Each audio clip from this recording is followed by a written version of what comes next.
기도하옵나이다. 아멘. 오늘 본문 말씀은 비유가 너무 확실합니다. 그래서 잘 깨달을 수 있는 말씀인데요. 그럼에도 불구하고 또 이 말씀이 정말 제대로 우리 삶에 적용될 것인가의 문제에서는 우리가 정말 심각하게 받아야 할 그런 말씀으로 저는 받았습니다. 15절 말씀을 보니까 비유가 너무 확실합니다. 15절에 도끼가 어찌 찍는 자에게 스스로 자랑하겠으며 톱이 어찌 켜는 자에게 스스로 큰 채 하겠느냐 이렇게 말합니다. 자, 도끼가 그 나무꾼에게 쓰임 받아서 나무를 찍어서 큰 나무가 쓰러졌습니다. 근데 도끼가 일이 다 마친 다음에 내가 저 나무를 쓰러뜨렸다, 내 힘이 대단하다, 이렇게 말한다라는 것입니다. 여기서 말하는 도끼는 누구이냐면 바로 아수르입니다. 아수르. 그 당시 최고 정말 강대국이었던 아수르. 하나님께서는 그 아수르를 사용하셔서 심판의 도구로 지금 쓰고 계십니다. 그런데 그 아수르가 스스로 자기가 도끼임에도 불구하고 자 봐라, 내가 얼마나 강하냐, 이렇게 지금 생각하고 있었다라는 것입니다.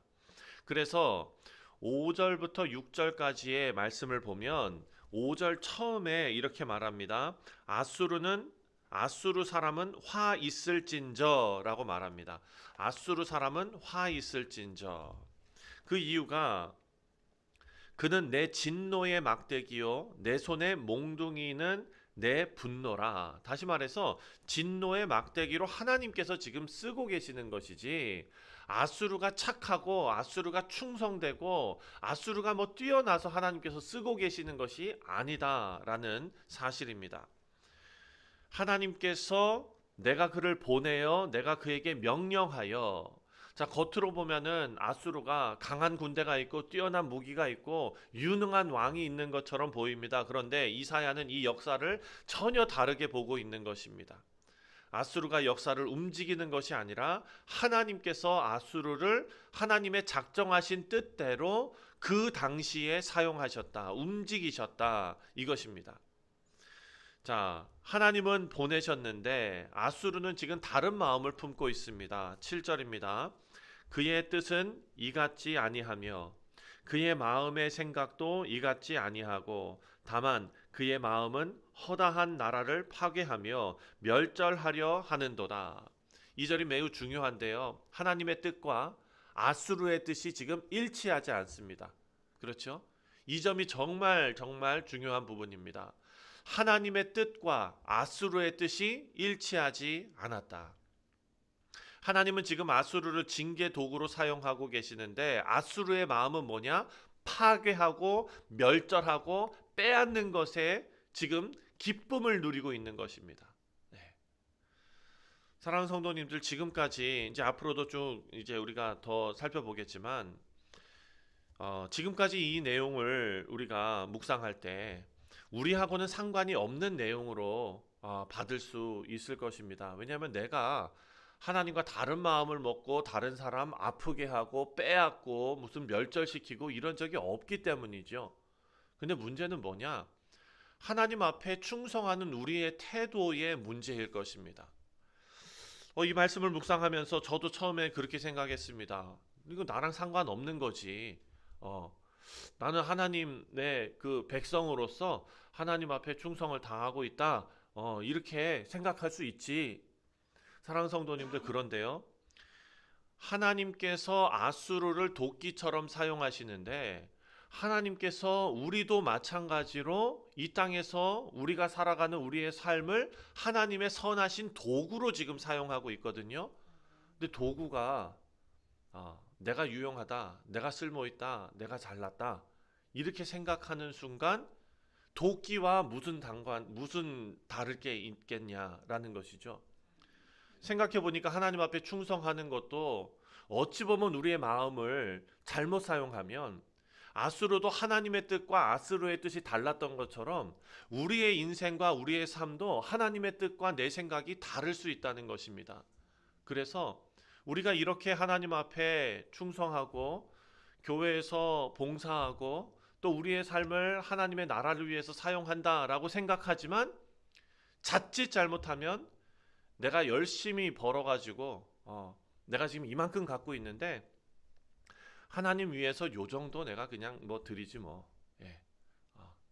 사랑하는 성도님들, 이게 다른 사람 얘기가 아니라 우리 얘기일 수 있습니다. 하나님께서 나에게 이렇게 건강 주시고 나에게 이렇게 많은 것을 주셨는데 내가 감사하니까 요만큼 그냥 이렇게 좀 드리지 뭐. 사랑하는 성도님도 이것은 무엇입니까? 도구가 도구로서 내가 잘났고 내가 크고 내가 모든 것을 하고 있는데 하나님이라는 존재가 나의 인생에 요만큼 있으니 감사하고 고맙고 그래서 요만큼 드리지 뭐 하는 것과 마찬가지인데, 이것은 도끼가 하나님께 쓰임 받는데 자기가 잘났다라고 하는 것과 별반 다를 것이 없는 마음의 자세다라는 것이 이 말씀을 통해 깨닫게 되는 것입니다. 12절과 13절 말씀을 보니까 12절 13절 그러므로 주께서 주의 일을 시온산과 예루살렘에 다 행하신 후에 아수르 왕의 완악한 마음의 열매와 높은 눈의 자랑을 벌하시리라. 와, 정말 찔리는 것 아닙니까? 사랑하는 성도님, 제가 올해 45입니다. 여러분들 반도 못 살았어요. 예. 근데요, 저도 이제 후배 목회자들이 생긴 거예요. 근데 그 후배 목회자들은 제가 부러운가 봐요. 그래도 목사님은 뭐 이러면서 이제 막 얘기를 해요. 나는 더 힘듭니다. 막 이러면서 얘기해요. 그렇게 생각하니까 나도 뭔가 좀 가진 것 같은 막 이런 생각이 이렇게 들더라고요. 예. 그런데 오늘 이 12절 말씀을 보니까요. 그러므로 주께서 주의 일을 시온산과 예루살렘에 다 행하신 후에 아수르 왕의 완악한 마음과 열매와 높은 눈의 자랑을 벌하시리라. 사랑하는 성도님들, 우리가 뭘 좀 갖기 시작하면 눈이 높아지는 것 같습니다. 그것도 우리 신앙생활에서도 그대로 드러나는 게 아닌가 하는 두려움이 생겼습니다. 그가 말하기를 나는 내 손의 힘과 내 지혜로 이 일을 행하였나니 나는 총명한 자라 라고 말했습니다. 지금까지 살아온 저 45살에도 이런 생각이 드는데 혹시 모르겠습니다. 이 앞에 계신 분들은. 오늘 아침에 이 말씀 묵상하시는 우리 사랑하는 성도님들, 우리가 하나님 말씀 앞에 우리 자신을 다시 한번 되돌아보는 우리 모두 됐으면 좋겠습니다. 주께서 주의 일을 다 행하신 후에 라고 지금 기록되어져 있습니다. 아수르가 자기 일을 다 행한 후에가 아닙니다. 하나님께서 지금 우리의 삶을 만들어가고 계시고 만지고 계시는데 그걸 마치 내가 다 해온 것처럼 생각하고 있습니다. 그리고 하나님을 위해서 내가 가진 건 이 정도 드리면 됐지 라고 생각할 수 있다는 것입니다. 정말 위험한 생각입니다. 하나님께서는 역사의 도구로 지금 아수르를 사용하셨는데 아수르는 자기가 주인이라고 생각합니다. 14절 말씀, 내 손으로 열국의 재물을 얻은 것은 세의 보금자리를 얻음 같고 온 세계를 얻은 것은 내 버린 알을 주움 같으나 날개를 치거나 입을 벌리거나 지저귀는 것이 하나도 없었다 하는도다. 무슨 말입니까?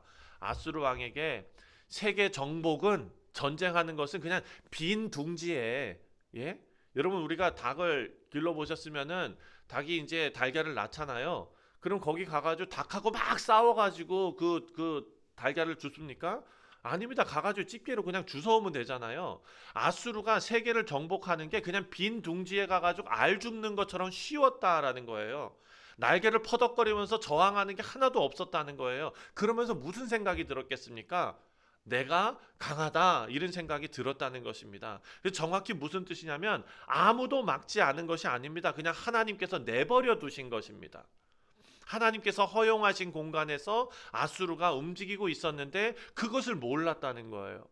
그 사랑하는 성도님들, 우리의 건강과 우리의 재물과 물질과 우리의 하나님께서 주신 그 모든 것이 우리는 우리가 생각하기에 내가 그냥 다 주셨어 이렇게 생각할 수 있으나 하나님께서 허락하시고 허용하신 것이라는 겁니다. 그렇다면 여기에 주인이 누구일까를 생각하며 청지기의 삶을 살아가야 하는데 우리가 그렇게 하지 못하고 있는 건 아닌가라는 생각이 듭니다. 15절 말씀을 보니까 도끼가 어찌 찍는 자에게 스스로 자랑하겠으며 톱이 어찌 켜는 자에게 스스로 큰 채 하겠느냐. 이는 막대기가 자기를 드는 자를 움직이려 하며 몽둥이가 나무 아닌 사람을 들려 함과 같음이로다. 아멘. 도끼와 사람 어느 쪽이 주인인가 입니다. 그리고 이 본문은 아수르에 관한 말씀이지만 우리에게도 아주 가까이 와 있다. 우리가 가진 능력과 자리와 재능과 그리고 결과를 보면서 어느 순간 내 손의 힘과 지혜로 이 일을 행했다라고 생각하게 된다라는 것입니다. 그런데 이사야 말씀에서 아주 강력한 경고의 말씀이 나옵니다. 16절과 17절. 그러므로 주 만군의 여호와께서 살진 자를 파리하게 하시며 그의 영화 아래에 불이 붙는 것 같이 맹렬하게 타게 하실 것이라. 이스라엘의 빛은 불이 되고 그의 거룩하신 이의 불꽃이 되실 것이라. 하루 사이에 그의 가시와 찔레가 소멸되며. 자, 아수르가 크고 강했는데 이사야는 그것을 거대한 숲으로 봤습니다. 나무가 빽빽하고 강한 군대가 가득한 것처럼 그렇게 이야기합니다. 그리고 17절에 하나님의 이름이 나오는데 이스라엘의 빛이라고 말합니다. 여러분, 며칠 전에 우리가 9장 말씀하면서 하나님께서 어둠 속에 빛을 비춰주셨죠. 네. 흑암에 행하던 백성이 이 큰 빛을 보고 라고 말했습니다. 이스라엘에게는 구원의 빛이신 하나님입니다. 그런데 교만한 자들에게, 교만한 아수르에게는 하나님의 그 빛이 무슨 빛이 됩니까? 태우는 불이 되신다라고 말하고 있습니다. 그래서 결과가 어떻게 되느냐? 18절 19절에 그의 숲과 기름진 밭의 영광이 전부 소멸되리니 병자가 점점 쇠약하여 같을 것이며 그 숲에 남은 나무수가 희소하여 아이라도 능히 계수할 수 있으리라. 사랑하는 성도님들, 너무나 무서운 이야기입니다. 물론 사랑하는 성도님들, 지금 이 말씀을 오해하시면 우리가 하나님께서 주신 우리의 그런 재산과 우리의 어떤 능력과 우리의 어떤 건강과 이 모든 것으로 하나님 앞에 충성하지 않으면, 교회에 헌신하지 않으면 하나님께서 이렇게 파리하게 살진 자가 파리해질 정도로 하나님께서 다 뺏어가신다, 이렇게 극단적으로 적용하면 안 될 문제입니다. 하지만 이 말씀을 우리가 받을 때 어떻게 받아야 하는가? 내가 지금 누리고 있는 것이 누구의 것이며 누구를 위한 것이며 나의 지금 사명이 나를 위한 사명인가 아니면 하나님의 나라를 위한 사명인가를 우리가 늘 기억하며 살아야 한다라고 우리가 받을 수 있습니다. 말씀을 맺습니다. 우리 사랑하는 성도님들, 지금까지 우리는 참 열심히 살아왔습니다. 그리고 앞으로도 열심히 살아갈 것입니다. 하나님께서 하나님의 말씀을 붙드는 자에게 복을 주시고 또 하나님께서 우리의 인생을 복되게 하셔서 하나님께서 넉넉하게 채워주십니다.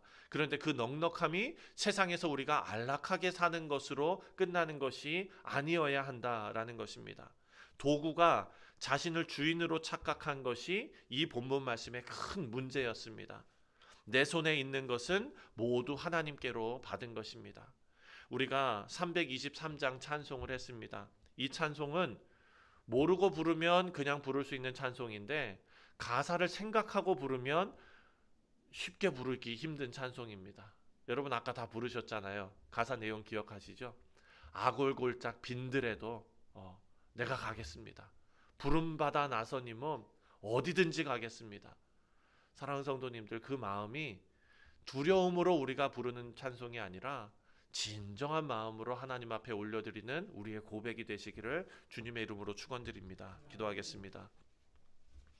하나님 아버지, 감사합니다.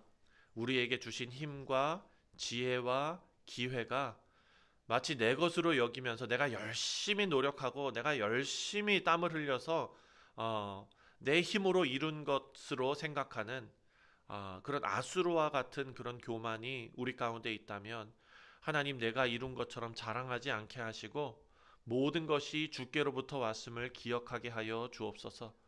도끼가 손보다 높아지려고 했던 아수르의 그 어리석음을 우리가 반복하지 않게 하시고 하나님의 손에 겸손하게 붙들린 도구가 되게 하여 주시옵소서. 하나님께서 즐거 사용하시는 도구가 되게 하여 주옵소서. 하나님께서 하나님의 뜻을 예수 그리스도를 통하여 이루시고 또 예수님께서는 아버지의 뜻에 끝까지 순종하신 것처럼 우리도 낮아지고 낮아져서 주님 앞에 충성을 다하는 뉴욕 성실 장로교회 모든 주의 백성들 다 되게 하여 주옵소서. 감사드리오며 예수님의 이름으로 기도하옵나이다. 아멘. 하늘에 계신 우리 아버지여, 이름이 거룩히 여기